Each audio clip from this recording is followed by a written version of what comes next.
প্রিয় শিক্ষার্থীরা, সম্মানিত অভিভাবক মণ্ডলী এবং যারা দেখছেন সবাইকে আজকের ক্লাসে স্বাগতম।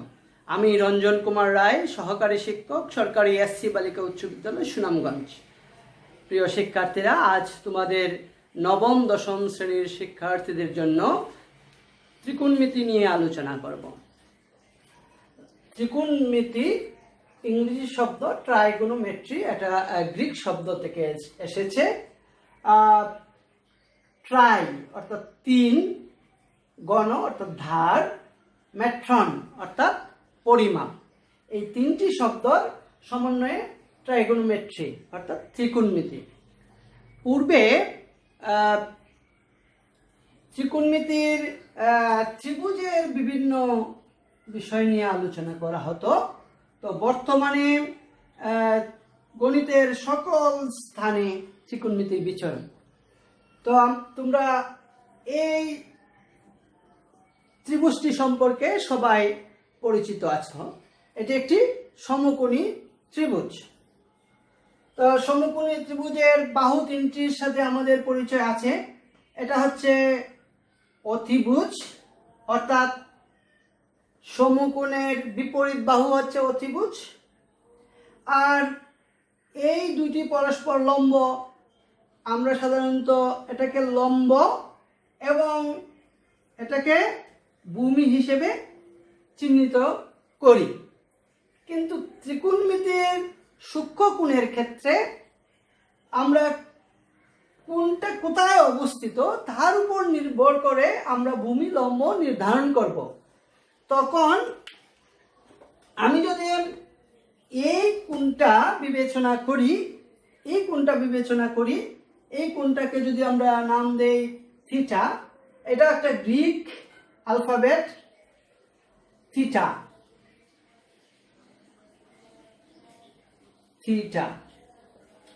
আরো অ্যালফাবেট আছে, গ্রিক 5-6টা অ্যালফাবেট আছে। আলফা, বিটা, গামা, এরপরে তারপরে আছে পাই, তারপরে আছে ওমেগা। এই সকল গ্রিক অ্যালফাবেট ত্রিকোণমিতিতে ব্যবহৃত হয়ে থাকে। তবে সবচেয়ে বেশি ব্যবহৃত হয়ে থাকে থিটা। তো আমি যদি এই কোণটিকে থিটা হিসেবে চিহ্নিত করি, তাহলে থিটা কোণ সংলগ্ন বাহু, এটা হবে ভূমি অথবা সন্নিহিত বাহু।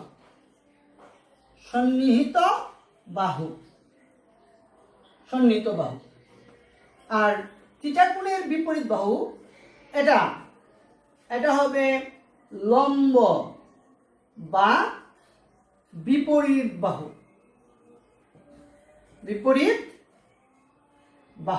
আর অতিভুজ ঠিক আছে। তো এইভাবে আমরা চিহ্নিত করতে পারি। একইভাবে যদি তোমরা খেয়াল করো, এইখানে যদি আমরা কোণটা নেই, তখন উল্টা হয়ে যাবে। এটা হয়ে যাবে লম্ব বা বিপরীত বাহু, আর এটা হয়ে যাবে ভূমি বা সন্নিহিত বাহু। আমার এই অংশটা খুবই ইম্পর্টেন্ট ত্রিকোণমিতিক প্রবলেমগুলো সলভ করতে গেলে। এখন আমরা দেখব ত্রিকোণমিতিক যে অনুপাতগুলো আছে এর পরিচয়। আমরা সাধারণত 6টা ত্রিকোণমিতিক অনুপাত জানি। সাইন, আমরা অবশ্যই প্রত্যেকটা লেটার স্মল দিব। সাইন এর সংক্ষিপ্ত রূপ আমরা লিখি সাইন। এখন আমরা এই কোণটা এ দিতে পারি, থিটা দিতে পারি। থিটা এটা দ্বারা বোঝাবে সাইন ও থিটা এর গুণফল নয়। এটা কিন্তু সাইন ও থিটা এর গুণফল নয়। যদি কেউ ধরে নাও যে এটা গুণফল বোঝায়, তখন ভুল হবে। এটা বোঝায় থিটা কোণের সাইনের অনুপাত। এটা বোঝায়, মনে রাখতে হবে। থিটা কোণের সাইনের পরিমাণটা বোঝাবে। তো আমরা একইভাবে এই সাইন এর সংক্ষিপ্ত রূপটা হচ্ছে সাইন। কোসাইন এর সংক্ষিপ্ত রূপ হচ্ছে কস। এরকম 6টা অনুপাত আছে। ট্যানজেন্ট,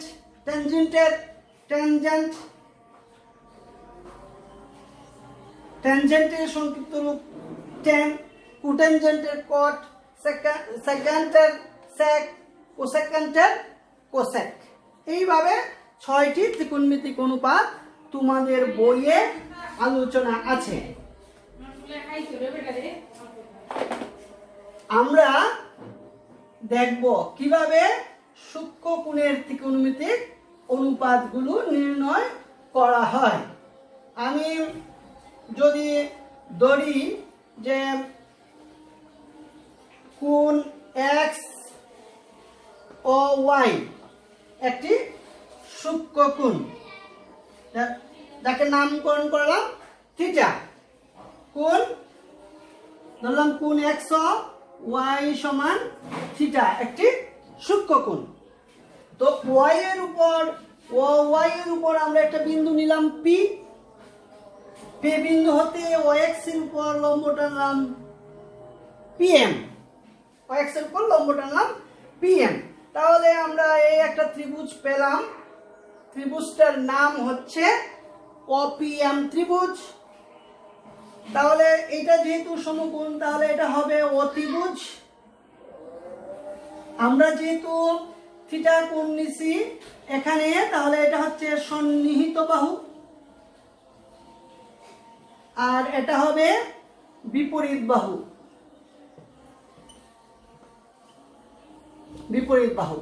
এখন আমরা ত্রিকোণমিতিক অনুপাতগুলো কোণের সাপেক্ষে যদি লিখি, সাইন থিটা সমান, আমাদের এটা জানতে হবে, সাইন থিটা সমান বিপরীত বাহু বাই অতিভুজ, অর্থাৎ PM by OP, PM by OP। একইভাবে আমরা যদি দেখি cos থিটা হবে সন্নিহিত বাহু বাই অতিভুজ, অর্থাৎ PM বাই OP। আবার যদি আমরা tan থিটা লিখি তাহলে বিপরীত বাহু বাই সন্নিহিত বাহু, PM বাই বিপরীত বাহু হচ্ছে PM আর সন্নিহিত বাহু হচ্ছে OM, PM বাই OM। এটাকে আমরা একটা সহজ সূত্রের মাধ্যমে মনে রাখতে পারি। কি এই সূত্রটা আমরা একটু লিখে দিচ্ছি, একটা কবিতার মাধ্যমে এইগুলো আমরা মনে রাখবো।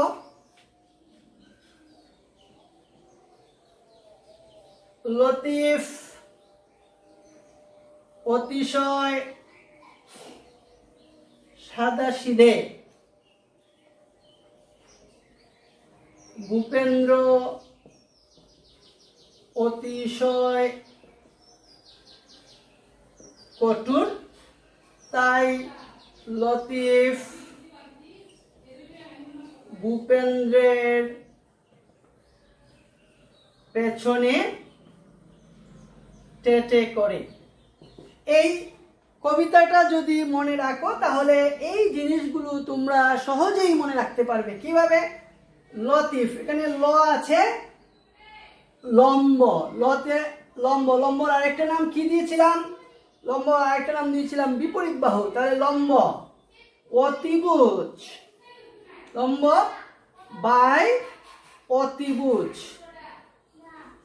সাদাসিধে সাইন, অর্থাৎ সাইন থিটা। তাহলে সাইন থিটা সমান লম্ব বাই অতিভুজ। একইভাবে ভূপেন্দ্র ভূমি অতিভুজ, কত কস থিটা, লম্ব ভূমি টেটে মানে ট্যান থিটা।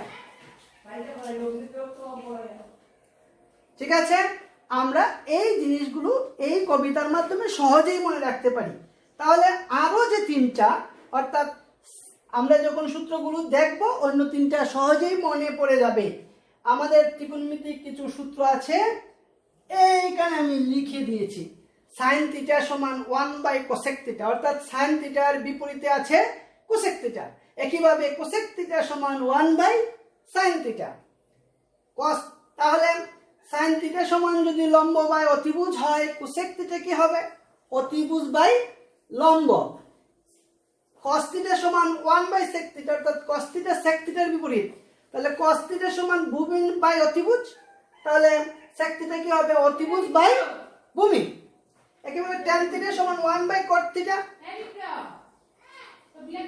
কট থিটা সমান 1 ট্যান থিটা। ঠিক আছে, তো এই সূত্রগুলো তোমরা মনে রাখবে। এই সূত্রগুলো মনে রাখার একটা সহজ পদ্ধতি আমি তোমাদের এখন দেখাবো। তোমরা একটা ষড়ভুজ আঁকবে।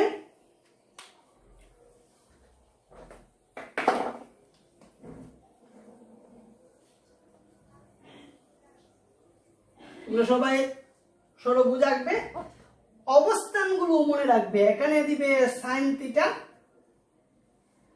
কস থিটা, এখানে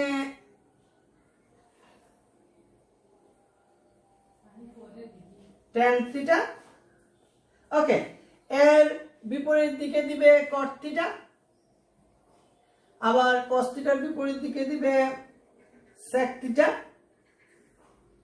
আর সাইন থিটার বিপরীত দিকে দিবে কোসেক থিটা। তাহলে তোমাদের আর তিনটার যে সংযোগ স্থল এটাকে দিয়ে দিবে 1। তাহলে আমরা এখন সহজে মনে রাখতে পারি সাইন থিটা সমান 1 কোসেক থিটা, কোসেক থিটা সমান 1 সাইন থিটা, কস থিটা সমান 1 সেক থিটা, সেক থিটা সমান 1 কস থিটা, ট্যান থিটা সমান 1 কট থিটা, কট থিটা সমান 1 ট্যান থিটা। ঠিক আছে, ট্যান থিটার আরেকটা সূত্র আছে, ট্যান থিটা সমান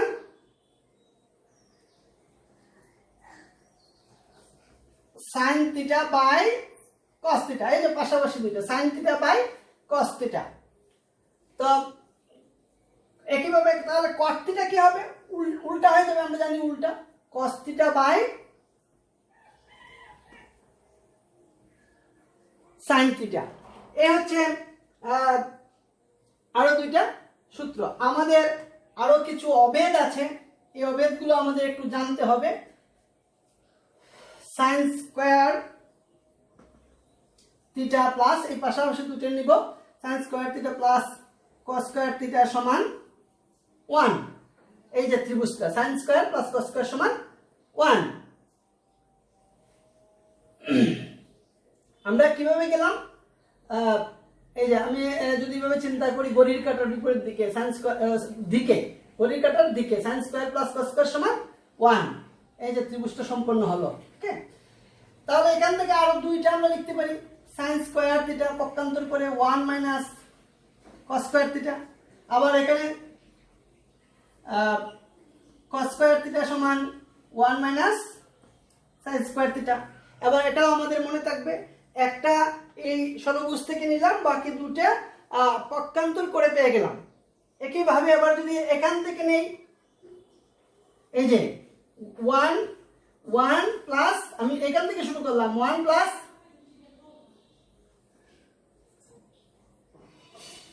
আচ্ছা এটা আগে দেখি, এটা দেখি আগে, sec square and tan square.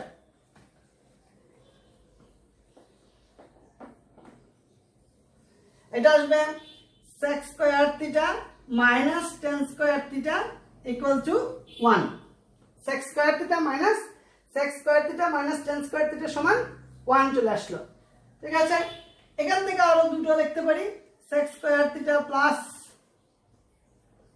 tan square theta সমান, sec স্কয়ার থিটা সমান 1 plus tan square theta, 1 plus tan square theta. একইভাবে sec স্কয়ার থিটা মাইনাস 1 সমান tan স্কয়ার থিটা। তাহলে এটা মনে রাখতে হবে, sec square minus tan square সমান 1, sec square minus tan square সমান 1। তাহলে কি গেল, এইখান থেকে আরো দুটো পেলাম, sec স্কয়ার থিটা সমান tan স্কয়ার কে ওইদিকে নিয়ে গেলাম, 1 প্লাস tan স্কয়ার, আবার 1 কে এইদিকে নিয়ে আসলাম, sec স্কয়ার থিটা মাইনাস 1 সমান tan স্কয়ার। এইখান থেকে এটা পেলাম। আবার এইখান থেকেও লিখতে পারি একইভাবে এটার মতোই cosec square minus cot square সমান 1। আমি এই জায়গায় লিখে দেই cosec square theta minus cot square theta equal to 1। তো cosec স্কয়ার থিটা সমান 1 প্লাস cot স্কয়ার থিটা। এদিকে যদি নিয়ে আসি cosec স্কয়ার থিটা মাইনাস 1 সমান cot স্কয়ার থিটা। ঠিক আছে, তো এখানে আরো তিনটি সূত্র আমরা পেয়ে গেলাম। এইগুলোকে আমরা অভেদ নামকরণ করে থাকি। অভেদ যদি বাম পক্ষ এবং ডান পক্ষের জন্য যে কোনো মানের জন্য সত্য হয় তখন এই সমীকরণগুলো অভেদ হয়ে যায়।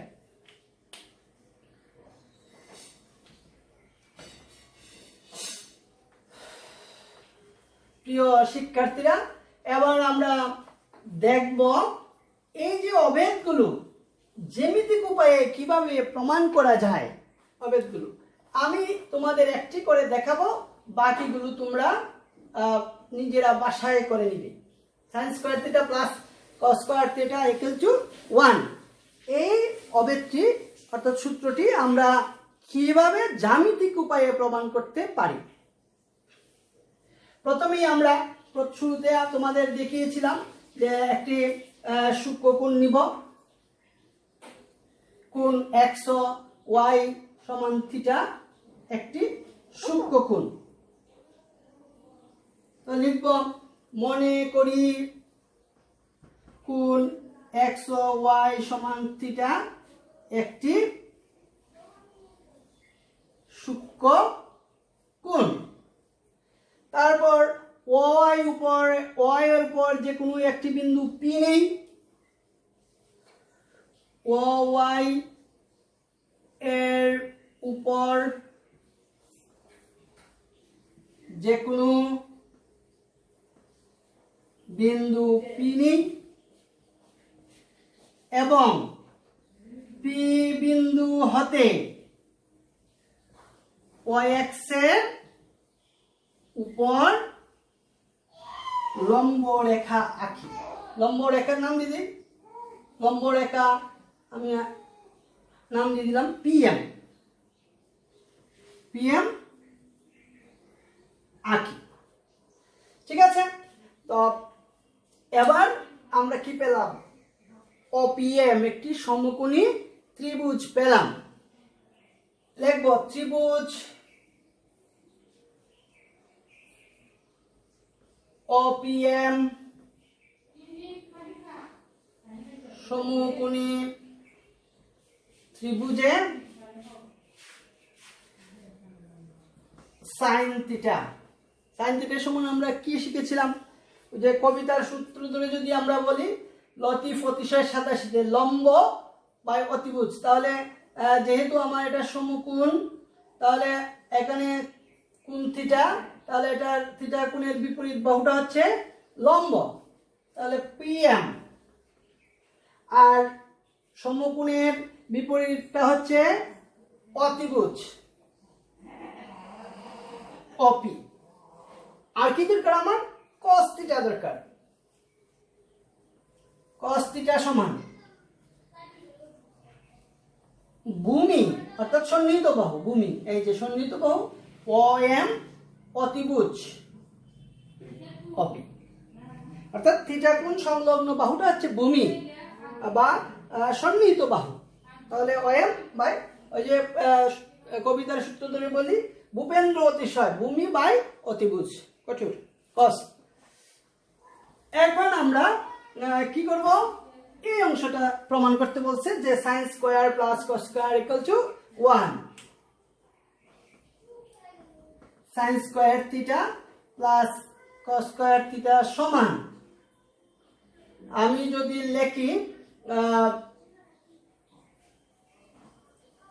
এটাকে লিখতে পারি sin স্কয়ার থিটা বলতে sin theta whole square, cos square theta বলতে cos theta whole square. sin থিটার সমান কি পেয়েছিলাম? PM by OP whole square. cos theta সমান OM by OP whole square. এখন যদি আমি এটাকে ভেঙে লিখি,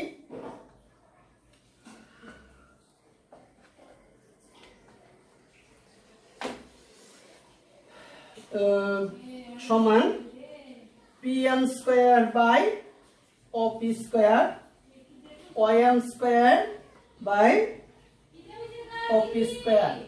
এবার আমরা লসাগু নিই, op square pm square plus ym square. তাহলে pm square plus ym square, আমি যদি পিথাগোরাসের উপপাদ্য প্রয়োগ করি, লম্ব স্কয়ার প্লাস ভূমি স্কয়ার সমান অতিভুজ স্কয়ার, নিচেও আছে op স্কয়ার। তো কাটাকাটি করলে কি পাই? 1 পাই। সুতরাং আমরা লিখতে পারি sin square theta plus cos square theta সমান 1। ওকে, তো আমরা দেখতে পেলাম কিভাবে আমাদের এই অভেদগুলো জ্যামিতিক উপায়ে প্রমাণ করা সম্ভব। তো আমি একটি করে দেখালাম, অন্যগুলো তোমরা বাড়ির কাজ থাকলো, তোমাদের বাড়ির কাজ। বাকি যে ত্রিকোণমিতিক অভেদগুলো আছে, যেমন sec square theta minus tan square theta সমান 1, এটা প্রমাণ করবে। এখানে লিখে দিই, তাহলে তোমরা স্পষ্ট দেখতে পাবে। sec square theta minus tan square theta সমান 1, cosec square theta minus cot square theta সমান 1। এই দুইটা অভেদ তোমরা বাড়ির কাজ করবে। আর একটু আছে, সেটা হচ্ছে 176 পৃষ্ঠার যে কাজ, তোমাদের বইয়ে 176 পৃষ্ঠার যে কাজ, 176 পৃষ্ঠার কাজ, এইখানে তোমরা যে কাজটি করবে, খাতার মধ্যে কোণগুলো ত্রিভুজগুলো আঁকবে, একে সন্নিহিত কোণ, বিপরীত বাহু, অতিভুজ, এগুলো চিহ্নিত করা শিখে ফেলবে। যদি এই কাজটা করো তাহলে আর তোমাদের সেই সমস্যাগুলো থাকবে না। তো আশা করি পরবর্তী কোনো ক্লাসে তোমাদের বইয়ের অঙ্কগুলো সমাধান করে দেখাতে পারবো।